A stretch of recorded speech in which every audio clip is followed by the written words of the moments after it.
신약성경 379면입니다. 베드로전서 2장 19절로 25절 말씀입니다.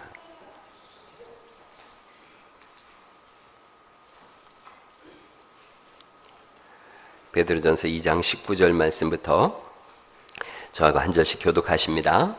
부당하게 고난을 받아도 하나님을 생각함으로 슬픔을 참으면 이는 아름다우나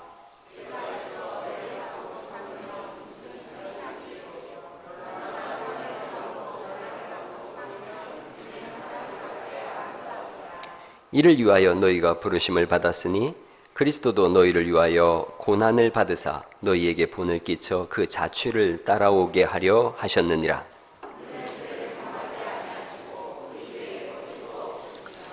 욕을 당하시되 맞대어 욕하지 아니하시고 고난을 당하시되 위협하지 아니하시고 오직 공의로 심판하시는 이에게 부탁하시며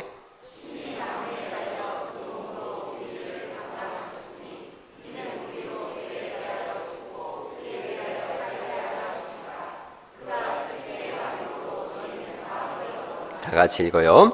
너희가 전에는 양과 같이 길을 잃었더니 이제는 너희 영혼의 목자와 감독 되신 이에게 돌아왔느니라. 아멘. 1세기 때의 순교자 중에 저스틴이라고 하는 목사님이 계세요. 예수 믿는 사람들이 극심한 고문을 받으면서도 예수님을 믿노라고 주장하는 걸 보면서 이것은 분명 진리다 그렇게 생각했어요. 그래서 그리스도인이 됐습니다. 그리고 그도 순교했어요. 순교하기 전에 로마 제독이 그에게 묻습니다. 기독교의 신조는 무엇이냐? 그러자 그가 대답합니다. 우리는 가시적인 것과 비가시적인 것을 창조하신 한 분 하나님을 믿습니다. 즉 보이는 것과 보이지 않는 것을 다 만드신 하나님을 믿는다는 거죠. 또 선지자들이 예언한 하나님의 아들을 우리 주 예수 그리스도 그리고 구원해 주시며 설교자 그리고 인류의 심판자로 고백합니다. 우리는 어디든지 원하는 곳에 모입니다. 하나님은 장소에 매이지 않으시며 보이지 않으시지만 어디든 계십니다. 제독이 또 묻습니다. 너는 기독교인이냐? 예, 그렇습니다. 제독이 얘기해요. 내 말을 들어봐라. 네가 웅변적으로 대답하고 있는데 정말 네가 올바른 철학을 고수하고 있다고 확신할 수 있느냐? 그것으로 인해 네가 고통을 받을 것인데 네가 하나님 나라의 하늘나라에 갈 수 있다고 확신하느냐? 저스틴이 대답합니다. 그렇습니다. 예수 그리스도의 가르침을 고수했던 자들은 위로부터 보상을 받을 것입니다. 제독이 또 묻지요. 너는 지금 하늘로부터 보상받을 것을 상상하느냐? 대답합니다. 저는 상상하는 것이 아니라 이는 사실일 뿐만 아니라 실제로 일어날 것입니다. 제독이 물어요. 너희들이 우리 신들에게 희생제사를 드리지 않을 경우 무자비한 고통이 있을 것을 아느냐? 저스틴이 대답합니다. 우리 주 예수 그리스도를 위하여 고문을 당하는 것보다 더 귀중한 일은 없습니다. 이 일은 우리에게 행복을 가져다 줄 것입니다. 우리는 기독교인이기 때문에 결단코 우상에게 희생제사를 드릴 수 없습니다. 저스틴은 고문과 참수형을 받기까지 하나님께 영광과 찬송을 올렸고 그리고 165년에 순교했습니다. 성경이 우리에게 이렇게 말씀하세요. 2장 다시 한번 보시겠습니까? 2장 19절 말씀. 2장 19절에 이렇게 말씀합니다. 부당하게 고난을 받아도 하나님을 생각함으로 슬픔을 참으면 이는 아름다우나 그렇게 말씀하세요. 예수님을 믿는 것으로 인하여 고난을 당하는 것을 아름답다 그랬는데 이 아름답다라는 표현은 하나님의 은혜라는 거예요. 고난을 당할 때에 이것을 참고 있으면 그것이 하나님의 은혜로다 참고 있는 것이며 하나님의 은혜로 이루어진 거라는 거지요. 여러분 20절에 이런 말씀이 있습니다. 죄가 있어 매를 맞고 참으면 무슨 칭찬이 있으리요? 그러나 선을 행함으로 고난을 받고 참으면 이는 하나님 앞에 아름다우니라. 은혜다 이런 뜻이에요. 잘못했어요? 매 맞아요? 누구한테 칭찬받을 일이 없습니다. 그런데 예수님을 믿었어요? 그로 인하여 오는 고통이에요? 고난이에요? 참고 견디면 하나님의 은혜다. 하나님 보시기에 아름다운 일이다. 하나님 보시기에 좋은 일이다. 이렇게 말씀하세요. 1세기 때 이 성경이 쓰여지던 당시에요. 예수 믿는 사람들을 핍박하는 이 고난이 로마 전체로 퍼져나갔어요. 불같은 시험이라고 성경이 말씀하세요. 불같은 시험이 뭐냐? 화형을 시킨 거예요. 또한 사자의 밥이 되게 했어요. 사자를 풀어놔서 이 사자들이 사람들을 갈기갈기 찢어서 먹었던 것이 이 당시의 시험이었어요. 그리스도의 고난이라고 말씀하세요? 이것은 십자가 고난이에요. 사람들을 십자가에 메어놓고서 거기다 기름을 계속 뿌려요. 그 기름밥이 이렇게 먹여지면 거기다 불을 붙였어요. 그래서 이틀씩 막 태워서 그렇게 죽였는데, 그런데도 예수 믿는 사람들이 찬송하면서 그 길을 걸어가더라는 거예요. 치욕을 당하는 거지요. 침뱉음을 당하기도 하고 온갖 모욕을 당하기도 하고, 여자들은 발가벗겨져서 시내를 끌려다니기도 하고 치욕을 당해요. 그런데 하나님이 이렇게 말씀하세요. 참으라 그러세요. 그리고 즐거워하라 그러세요. 이유가 뭐냐? 하나님의 영이 우리 위에 계시기 때문이라는 거예요. 베드로전서 4장에 이런 말씀이 있습니다. 한번 찾아보시죠. 2장만 더 뒤로 넘기시면 돼요. 베드로전서 4장 12절 말씀이에요. 베드로전서 4장 12절로 14절 말씀인데 저하고 한 절씩 교독해봐요. 사랑하는 자들아, 너희를 연단하려고 오는 불시험을 이상한 일 당하는 것 같이 이상히 여기지 말고,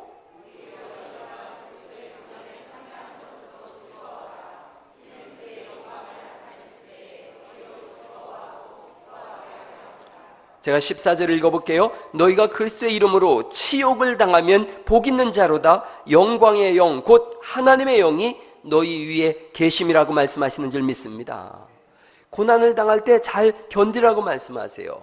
그러면 이제 생각해 보세요. 예수님을 믿으면 고난이 옵니다. 예수님을 믿으면 고난이 와요. 내가 알고 있는 거하고 좀 다른데? 아니에요. 2장을 다시 보실까요? 2장 19절 말씀을 다시 보시죠. 오늘 읽은 말씀이에요. 부당하게 뭘 받았다는 거예요? 고난을 받는다는 거예요. 예수님을 믿었어요. 그런데 부당하게 고난을 받더라는 거지요. 여러분, 예수 믿는 사람들이 잘못하고 사는가? 아니에요. 제가 저번에 말씀드렸어요. 적어도 예수 믿는 사람들이 세상 사람들보다 더 열심히 살고 더 선하게 살아요. 사도행전 2장 44절 말씀부터 보면 믿는 사람들이 다 자기 재산 가지고 와서 가난한 사람들에게 다 나눠줬다는 거예요. 각 사람의 필요를 따라서 나눠주고 날마다 함께 모여서 마음을 같이하여 하나님을 찬송하며 순전한 마음으로 음식을 나눠 먹기 시작했다는 거예요. 더 선한 삶을 살았어요. 더 윤리적이고 더 도덕적인 삶을 살았어요. 이웃을 섬기고 구제하는 일을 했어요. 그런데 죽이겠다는 거예요. 여러분, 부당한 고난이 온다는 거예요. 마귀가 하는 일이 그런 거예요. 좋은 일 하는 건 좋다. 그러나 예수의 이름으로 하지 말라는 거예요. 마귀는 끝까지 우리에게 그걸 가지고서 우리를 시험해요. 천하 영광 다 줄 테니까 예수만 믿지 마라. 그게 마귀의 요구사항이에요. 마귀가 어떤 자인가? 에베소서 2장 2절 말씀에 보면 한번 같이 읽어보시죠. 시작. 공중의 권세를 잡은 자, 불순종의 아들들 가운데 역사하는 영, 세상 임금. 요한복음 8장 44절 말씀이에요. 읽어보죠. 시작. 처음부터 살인한 자, 진리가 없는 자, 거짓말쟁이, 거짓의 아비, 그게 마귀예요. 마귀는 우리한테 와서 다 줄 테니 예수만 믿지 말라는 거예요. 세상을 줄 테니 영혼을 팔아라.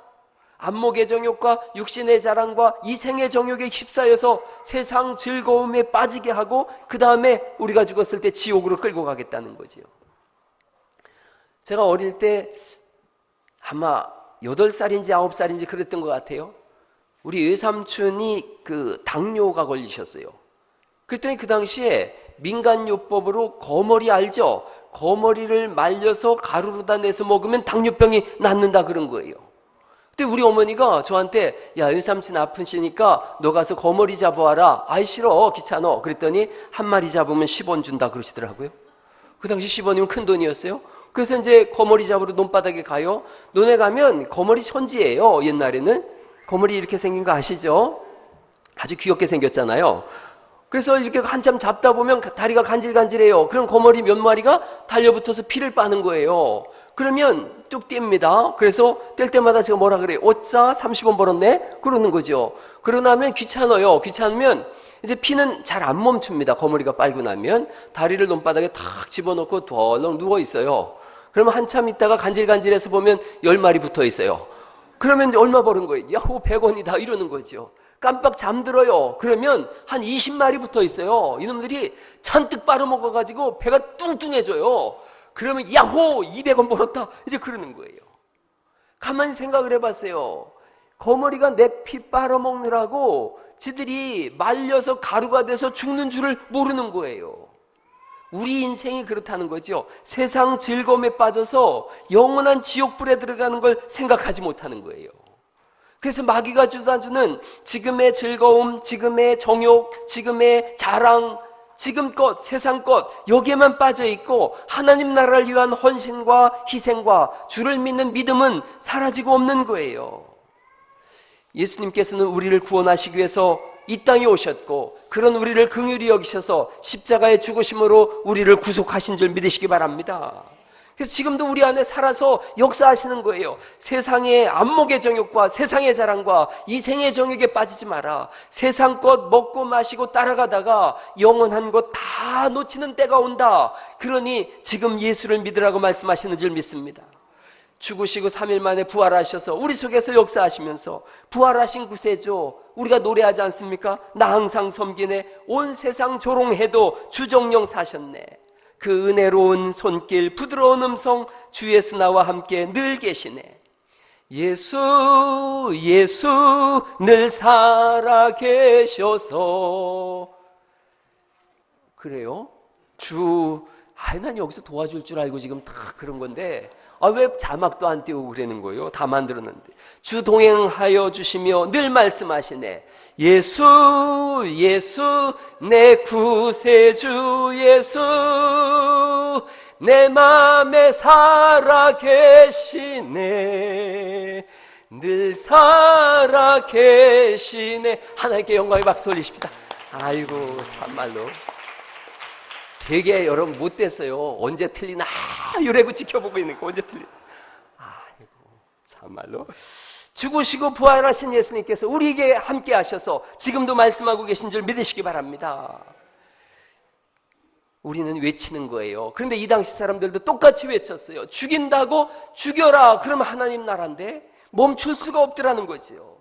어떤 고난이 와도 이들은 외치는 거예요. 나는 예수님을 믿는다. 나는 예수님을 따른다. 나의 삶의 목적은 오직 예수님이다. 이것이 나의 간증이고 이것이 나의 찬송이다. 나 사는 동안 끊임없이 예수를 찬송하리로다. 할렐루야. 이 당시 사람들은 이것을 노래했어요. 이것을 인정했어요. 그런데 로마의 사람들은 예수 믿는 사람 다 잡아 죽이겠다. 하나님의 아들은 오직 로마의 황제밖에 없다. 그러니 예수 믿는 사람들을 잡아 죽여라. 이게 고난의 시작이었어요. 예수 믿는 사람들 끌어다가 끔찍하게 죽였어요. 화형을 시키기도 하고 사자밥이 되기도 하고 가죽을 벗겨서 죽이기도 합니다. 여러분 히브리서 보니까 톱으로 켜서 죽였다는 거예요. 또 팽살이라 그래요. 끓는 기름 가마 속에다가 사람을 집어넣는 거예요. 그냥 한 번에 집어넣으면은 으악하고 순식간에 죽으니까 저놈들은 끔찍한 고통을 당해야 돼. 그래서 집어넣었다가 무릎까지 집어넣으면은 또 꺼내는 거예요. 끊임없이 사람을 기름에 튀겨서 죽이는 거예요. 그걸 옆에서 보고 있는 거예요. 그리스도인들이. 다음은 내 차례예요. 그런데 한 사람도 예수님을 부인하지 않더라는 거죠. 여러분 예수님을 믿으면 고난이 찾아옵니다. 그럴 줄 몰랐는데요. 예수님을 믿으면 만사 형통이고 자다가도 떡이 생기고 넘어지면 돈을 줍고 로또를 사면 당첨이 되고 돈이 막 쌓일 것 같고 진수성찬에 막 인생이 행복대로로 펼쳐질 텐데요. 그렇게 알고 오신 분 손 번쩍. 그래요? 아무도 없어요? 진실을 말씀드리지요. 예수님을 믿는 것은 고난의 길입니다. 십자가의 길이요 좁은 문이요 좁은 길입니다. 여러분 히브리서 13장 12절에 이런 말씀이 있어요. 같이 한번 읽어보시죠. 시작. 그러므로 예수도 자기 피로써 백성을 거룩하게 하려고 성문 밖에서 고난을 받으셨느니라. 그런즉 우리도 그의 치욕을 짊어지고 영문 밖으로 그에게 나아가자. 영문 밖으로 나가자는 얘기는 성문 밖에서 치욕을 당하며 죽자는 거예요. 십자가에서 매달려 죽는 죄인들은 성문 밖에서 죽임을 당했어요. 그런데 우리 보고 하나님 말씀하시는 거예요. 예수님을 믿었느냐? 고난이 올 것이다. 그 고난을 외면하지 말고 성문 밖으로 나가서 치욕을 당하느냐? 그 치욕을 받으면서라도 십자가에 동참하는 삶을 살라고 말씀하세요. 주님의 고난에 동참하는 것, 그게 그리스도인의 숙명이더라는 거예요. 여러분이 예수님 믿으세요라고 누군가의 전도를 받을 때는 달콤한 말로 다 전도받았을 거예요. 예수 믿으면 다 잘 된다니까. 예수 믿으면 만사형통이라니까. 자식도 대학 붙을 거고, 사업도 잘 될 거고, 돈도 잘 벌릴 거고, 건강할 거고, 무병장수할 거고, 여러 가지 얘기를 듣습니까? 그렇지 않습니다. 예수님 믿어도 아프기도 하고요, 예수님 믿어도 병들고, 예수님 믿어도 시험에 떨어지기도 합니다. 예수님 믿어도 인생길이 그렇게 찬란하게 펼쳐지지도 않습니다. 예수님 믿는다 그래서 막 부유하고 부자가 되느냐, 그런 일도 없습니다. 오히려 예수님을 믿으면 고난의 길입니다. 여러분이 지금 이런 생각하시죠? 저 목사가 오늘 미쳤나? 우리 보고 예수 믿지 말란 얘기를 하고 있잖아. 지금 교회 오지 말란 얘기를 하고 있네. 도대체 전도를 왜 하라는 거야? 지금 뭔 얘기를 하려고 저러지? 좀 기다려 보시죠. 예수님 믿는 것은 고난의 길입니다. 예수님 믿는 것은 눈물 골짜기를 걸어가는 것과 같고 좁은 문을 걸어가는 것 같습니다. 예수님 말씀하세요. 자기 십자가를 지고 나를 따르라 그러세요. 십자가가 뭐예요? 죽음을 향해서 가는 거잖아요. 예수 믿는 것은 죽음의 길이더라는 거예요. 이 1세기 당시에는 예수 믿는다 그러면 망했구나 이렇게 생각했어요. 예수님 믿으면요, 집과 또 모든 재산과 밭과 터전을 다 놓고 도망가야 됐어요. 도망가서 굴속에서 살아야 됐습니다. 굴속에서, 카타콤 같은 경우는 300년을 굴속에서 살았어요. 사람들이. 그 속에서 사람들이 나왔을 때 전부 다 난쟁이가 됐어요. 얼굴은 백면선생처럼 하얗게 되고 난장이가 돼서 그 속에서 나와서 첫 마디가 뭐냐? 할렐루야였어요. 할렐루야. 그게 예수님 믿는 삶이에요. 여러분, 20년 30년 전에 우리의 선배들이 예수님을 어떻게 믿었는가? 그들은 예수 믿으면 내 육신이 잘 되고 영혼이 잘 된 같이 내가 잘 되고 뭐 강건하고 그렇게 믿었나요? 아니에요. 그거는 한 종교 교단의 한 교단의 부르짖음일 뿐이었어요. 20년 30년 전에, 아니 40년 전에 복음이 우리나라에 들어왔을 때 사람들은 다 알았어요. 예수 믿으면 죽는 길이구나. 예수 믿으면 일본 사람들에 의해서 잔혹하게 고문당해서 죽기도 하고, 6.25 때는 북한군에 내려와서 예수 믿는 사람들을 불태워 죽이기도 하고 총을 쏴서 죽이기도 했어요. 예수 믿는 것은 죽는 길이었구나. 이걸 다 알고 예수를 믿었어요. 왜 예수를 믿었을까요? 그런데도 여러분, 20년 30년 전에 우리의 엄마 아빠들이, 아니 할아버지 할머니들이 즐겨 부르던 찬송이 있었어요. 서쪽 하늘 붉은 노을 영문 밖에 비치누나라는 찬송이에요. 여러분, 오늘날 이런 찬송을 안 불러요. 한번 불러보시죠. 우리의 선조들이 불렀던 찬송들인데 한번 불러보세요. 어떤 찬송인가 한번 보죠.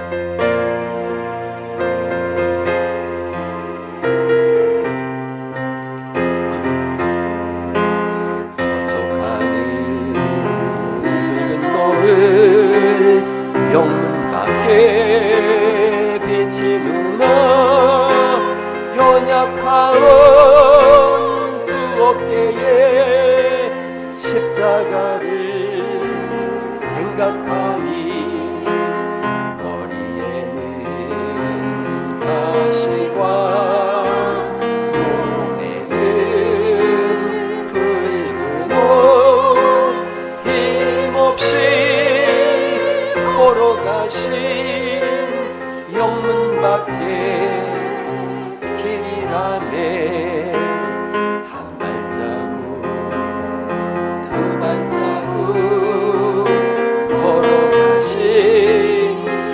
자국마다 뜨거운 눈물 붉은 피 가득하게 보였구나.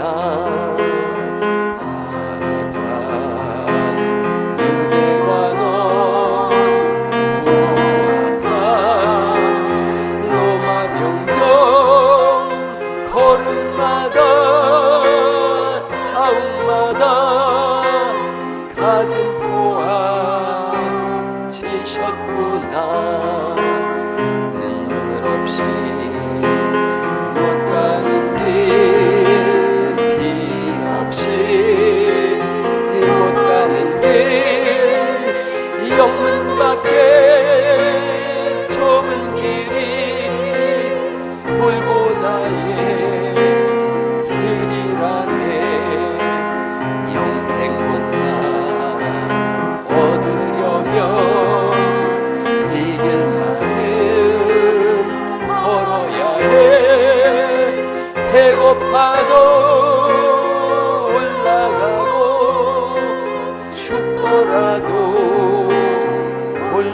자세 아픈 다리 싸매주고 저는 다리 고쳐주사 보지 못한 눈을 열어 영생길을 보여주니 7,800리 하더라도 제 십자가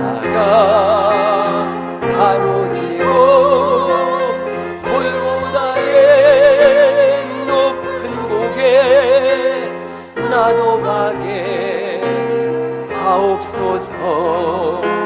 십자가의 고개턱이 제 아무리 어려워도 주님 가신 길이 오니 내가 어찌 못 가오랴. 주님 제자 베드로는 거꾸로도 갔사오니 고생이라 못 가오며 죽음이라 못 가오리. 주기철 목사님이 쓴 시예요. 그리고 이 찬송대로 주기철 목사님은 순교의 길을 걸어가셨어요. 왜 이렇게 믿는가? 왜 망한다고 하는데, 왜 죽는다고 하는데, 왜 고난이라고 하는데, 왜 예수님을 믿는가? 그리스도 예수님 안에 영생이 있기 때문인 줄 믿습니다. 우리의 죄를 짊어지시고 우리의 죄의 문제를 해결하고 영원한 하나님 나라를 열어주신 분은 온 우주 천지에 그리스도 예수님밖에 없는 줄 믿습니다. 그 예수님이 우리에게 오신 거예요. 인격적으로 다가오신 거예요. 내가 너를 사랑한다. 내가 너를 알고 내가 너의 영혼을 위하여 십자가를 졌다라는 것이 우리 속에 살아있기에 고난이 와도 죽음이 와도 눈물이 와도 슬픔이 와도 예수 그리스도의 십자가를 부여잡고 나가는 것이 우리 삶인 줄 믿습니다. 예수님을 믿는 것은 취미생활하는 게 아닙니다. 예수님을 믿는 것은 종교생활하는 것이 아니고 예수님 믿는 것은 내 일신상의 뭔가 평안함을 위해서 믿는 것이 아니라 영원한 하나님 나라를 보고 믿고 내 영혼의 구원을 위하여 믿고 그리스도 예수님이 나를 위하여 십자가를 지신 사건이 있음을 알기에 믿는 것인 줄 믿습니다. 그 예수님이 우리의 구세주예요. 어느 날부턴가 신앙이 변질됐어요. 이 나라 백성들도 신앙이 변질됐어요. 왜 변질됐는가? 등 따시고 배불러서 신앙이 변질된 거예요. 배가 불러졌어요. 등이 따뜻해졌어요. 세상이 편안해졌어요. 세상 누리는 즐거움이 하나님 나라보다 더 좋은 것 같은 거예요. 그러자 하나님을 잊어버렸어요. 신명기 8장에 하나님이 우리를 위하여 엄중한 경고를 하세요. 같이 한번 읽어보시죠. 시작. 네가 먹어서 배부르고 아름다운 집을 짓고 거주하게 되며 또 네 소와 양이 번성하며 네 은금이 증식되며 네 소유가 다 풍부하게 될 때에 네 마음이 교만하여 네 하나님 여호와를 잊어버릴까 염려하느라. 네가 마음에 이르기를 내 능력과 내 손의 힘으로 내가 이 재물을 얻었다 말할 것이라.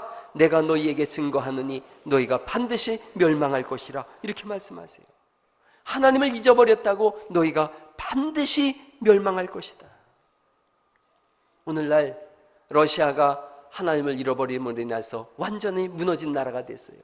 러시아의 솔제니친이 그런 얘기를 했어요. 템프터 상을 받는 자리에서 나 어릴 때 내 부모들이 나한테 그렇게 얘기를 했어요. 우리나라가 이렇게 망한 것은 하나님을 잊어버렸기 때문이야. 하나님을 잊어버렸기 때문이야. 나는 50년간 러시아사를 연구하고 그리고 이렇게 논문을 발표했는데 이제 내가 또 고백합니다. 오늘날 이 나라가 이렇게 된 것은 하나님을 잊어버렸기 때문입니다.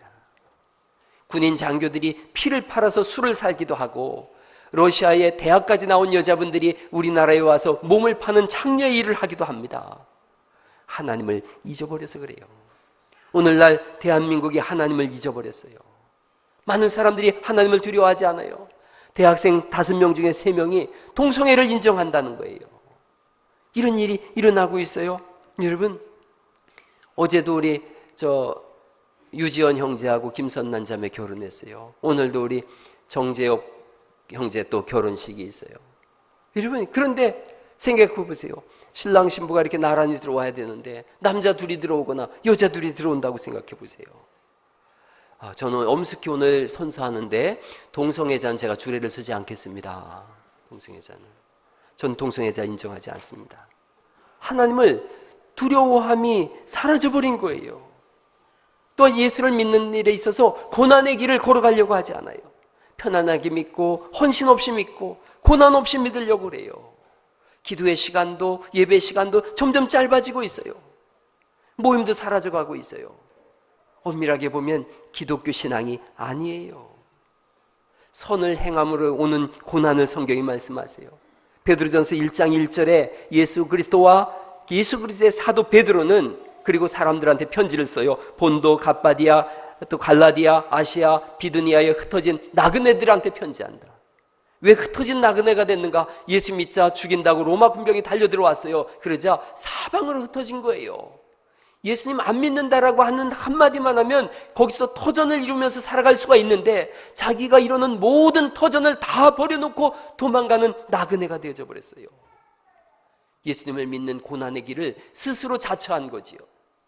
여러분, 오늘날 여러분이 삶을 사는 이 터전 속에서 예수 믿으면 죽인다고 할 때에 도망가서 그래도 나는 예수를 믿겠다라고 외칠 수 있는 사람이 몇 명이나 되겠느냐 말이에요. 그 당시나 오늘이나 똑같은 세대 속에 사는데 그 당시의 예수님과 오늘의 예수님이 다른 예수님이냔 말이에요. 그 당시는 고난의 길을 자처하면서 갔는데 오늘은 조금만 고난이 있어도 예수를 안 믿겠다 그래요. 왜 그런가? 예수 그리스도를 인격적으로 만난 경험이 없는 거예요. 하나님 나라에 대한 실제적인 느낌이 없는 거예요. 그냥 이 세상에서 영원히 살 것 같은 거예요. 죽음과 삶의 경계가 분명하지가 않은 거예요. 천국과 지옥에 대한 개념이 명료하지 않은 거예요. 히브리서 11장에 예수 믿는 사람들이 어떤 고통을 당했는지 이렇게 기록되어 있습니다. 또 어떤 이들은 조롱과 채찍질 뿐 아니라 결박과 옥에 갇히는 시련도 받았으며 돌로 치는 것과 톱으로 켜는 것과 시험과 칼로 죽임을 당하고 양과 염소의 가죽을 입고 유리하여 궁핍과 환난과 학대를 받았으니 이런 사람은 세상이 감당하지 못하느니라. 그들이 광야와 산과 동굴과 토굴에 유리하였느니라. 유리방황하는 그런 삶을 살았어요. 이런 신앙의 정절이 사라져갔어요. 모이지도 않고 일도 하지 않고 헌신도 하지 않고 희생도 하지 않고 교회 와서 늘 주문하는 게 뭐예요? 격려해 주세요. 칭찬해 주세요. 잘했다고만 해주세요. 세상살이 피곤한데 교회까지 와서 그런 어려운 얘기 들으면 뭐 하겠어요? 격려받고 힘을 얻어서 가야 되지 않겠어요? 반은 맞지만 반은 틀린 거예요.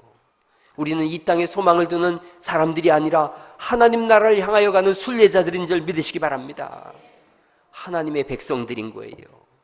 그래서 지금은 다시 한번 고난의 길을 자처하고 모이고 기도하고 희생하고 헌신하고 충성하는 때가 지금인 줄 믿습니다. 고난이 왔을 때 이 사람들은 충성으로 고난을 덮어버렸어요. 고난이 왔다 충성으로 고난을 덮는 사람들이었어요. 여러분, 우리가 부른 찬송 불러요. 나는 예수 따라가는 십자가 군사라. 주 이름 증언하기를 외주저하리요. 다른 군사 피 흘리며 나가서 싸울 때 나 혼자 편히 앉아서 바라만 보리요. 다른 사람 어찌든지 나 주님의 용사되리. 나는 주의 군사되어 충성을 맹세하여 내가 승리하기까지 주 은혜로 싸우리. 주의 용사된 나에게 주의 일 맡기소서. 오늘날의 이 시대의 성도들만 보지 마시고 2000년을 격하고 1세기 때에 사자가 달려드는 곳에서도 찬송을 부르는 그 그리스도인들을 바라볼 수 있기를 간절히 축원합니다. 여러분이 그 현장에 있다고 생각해 보세요. 우리가 그 사람들과 다른 사람들이 아니지 않습니까? 성정이 같은 사람들이잖아요. 그들은 그곳에서도 찬송하며 주의 이름을 부르며 당당하게 십자가를 향해서 달려갔는데 오늘날 2000년이 지난 이 시대에 더 잘 살게 되어졌고 더 풍요로운 인생이 되어졌고 더 편안한 인생이 됐는데 어찌하여 신앙은 사라져갔느냐 말이죠. 어찌하여 예수 그리스도를 믿는 고난의 현장은 사라져갔느냐는 거지요. 이 당시 사람들 고난이 오면 고난이 올수록 더욱더 예수님에게로 나아갔어요. 여러분 그 키질 해보셨죠? 키질하면 어떻게 되어져요? 이게 키예요. 알곡은 자꾸 앞으로 나오고 쭉정이는 밖으로 나가는 거예요. 고난이 키질이에요. 고난은 키질하는 거예요. 그리스도의 사람은 점점 더 그리스도에게로 다가가는 줄 믿으시기 바랍니다. 영생이 있기 때문에 그래요. 사람들은 큰 교회를 찾아갑니다. 큰 교회를 찾아가서 적당히 안 보이는 데 앉아요. 목사와 보일 듯 말 듯한 그 자리에 앉아요. 그늘에 숨어서 신앙생활 하겠다는 거예요. 큰 교회는 안 나가도 누가 왔는지 안 왔는지 잘 모르는 주변인으로 사는 거예요. 저는 여기 이렇게 쭉 쓰면은 누가 안 왔는지 거의 다 알아요. 작은 교회 가면 어려움이 있어요. 말도 금세 돌고요. 또 말도 얼마나 많은지 몰라요. 다 아니까, 서로 아니까 말도 많아요. 또 작은 교회 와보세요. 교사도 해야지, 찬양대도 해야지, 밥도 해야지, 청소도 해야지. 여기 삼중직을 감당하고 있는 분 한번 손 들어보세요. 삼중직. 밥도 하고 교사도 하고 찬양대도 하고. 여기 있네, 벌써 있네, 벌써. 삼중직, 사중직을 감당해야 돼요. 빠져봐요. 빠진 자리가 얼마나 크게 보이는데요. 뭐 몇 사람 되지도 않는데 빠져봐봐요. 금방 할 수 있어요. 일도 끝이 없어요. 안 할 수도 없고 할 수도 없고. 그러니 뭔 생각해요? 큰 교회 가서 적당히 지내자. 하나님의 은혜를 절대로 체험할 수가 없어요. 이렇게 작은 교회 오니까 애기도 울고 떠들고 하는 기쁨도 누리는 줄 믿습니다. 큰 교회 가면 전부 유아실에 집어넣고 나오지도 못하게 해요. 아이 뭐 이렇게 은서야 괜찮아 저 아저씨는 맨날 왜 소리만 지른다냐 그러는데 괜찮아. 내가 가면 고개를 막 도리도리 질러요. 큰 소리 친다고 이러고. 이런 교회에 따뜻함이 있고 가족됨이 있는 줄 믿으시기 바랍니다. 죽도록 충성하라고 성경이 말씀하세요. 죽도록 충성이 뭐냐? 원어 그대로는 죽는 날까지 충성하라는 거예요. 죽는 날까지. 제가 군대에서 제대할 때 봉골레 가져와봐라 그래가지고 쫄따구들 앞에서 탁 깨부시면서 내 평생에 봉골레 잡을 일은 없다. 제대하자마자 예수님 믿었어요. 그랬더니 봉골레 자루 붙여주더라고요. 교회 청소하라고. 그게 오늘날까지예요. 어제 아침 8시에 누가 아래층 5층에서 딸그락 혼자 청소를 해요. 내려와 봤더니 글쎄 김종현 장로님 혼자 땀을 뻘뻘 흘리면서 청소를 하세요. 이 장로님 왜 혼자 청소를 하고 계세요? 그랬더니 이거 할 수 있는 것도 감사한 일입니다. 할렐루야. 죽도록 충성해. 죽는 날까지 충성해요. 하나님은 충성을 기억하시는 줄 믿습니다. 고난의 때에 충성하세요. 더 충성하세요. 로마의 카타콤, 햇빛도 없고 습기 찬 그 지하 감옥에서 지하 동굴에서 예수 믿는다고 여기서 처참하게 살다가 죽어간 사람들 300년 동안에 거의 400만 명이 여기서 죽었어요. 이 지하 동굴 전부 연결하면 700km 가까이 된다 그래요. 예수님을 믿는다는 것은 그때부터 고난의 옷을 입은 거예요. 여러분이 예수 믿으면서 고난이 오시거들랑 이렇게 생각하세요. 내가 예수님 잘 믿는구나. 예수님 내가 잘 믿고 있어서 고난이 왔구나. 그렇다면 충성의 손길을 멈추지 않으리라. 할렐루야. 예루살렘 성묘교회에서 평생 오르간 반주자로 일했던 할머니가 그런 고백했대요. 젊은 시절에 하나님께 헌신하기로 서약했습니다. 그리고 한 주일도 빠지지 않고 50년간을 저는 오르간으로다 하나님께 헌신했습니다. 교회 오르간은 3번 바뀌었지만 저는 지금도 계속 헌신하고 있습니다. 일평생에 일순간 헌신하기는 쉽습니다. 그러나 평생을 들여서 충성하는 것은 쉽지 않습니다. 한번 따라해 보세요. 내 평생 주 예수님께 충성하리라. 오늘 결심하시면 아멘 한번 하시죠. 말씀을 정리를 해보려고 합니다. 왜 이렇게 예수님을 우리가 따라가느냐 하는 거예요. 왜 따라가는가? 성경에 베드로전서 1장을 제가 읽어보면 1장 3절에 이렇게 되어 있습니다. 우리 주 예수 그리스도의 아버지 하나님을 찬송하리로다. 그의 많으신 긍휼대로 예수 그리스도를 죽은 자 가운데서 부활하게 하심으로 말미암아 우리를 거듭나게 하사 무슨 소망이 있게 하신 거예요? 산 소망이 있게 하시고 4절 말씀 같이 읽어보시죠. 시작. 썩지 않고 더럽지 않고 쇠하지 아니하는 유업을 있게 하시나니 곧 너희를 위하여 하늘에 간직하신 것이라. 그 유업을 우리에게 하나님이 허락하셨어요. 그리고 오늘 우리가 읽은 21절 2장 21절 말씀에 이렇게 되어 있습니다.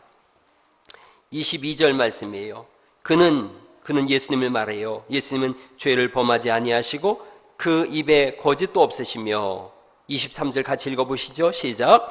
욕을 당하시되 맞대어 욕하지 아니하시고 고난을 당하시되 위협하지 아니하시고 오직 공의로 심판하시는 이에게 부탁하시며 24절 친히 나무에 달려 그 몸으로 우리 죄를 담당하셨으니 이는 우리로 죄에 대하여 죽고 의에 대하여 살게 하려 하심이라. 그가 채찍에 맞음으로 너희는 나음을 얻었나니 여기서 끝나지 않습니다.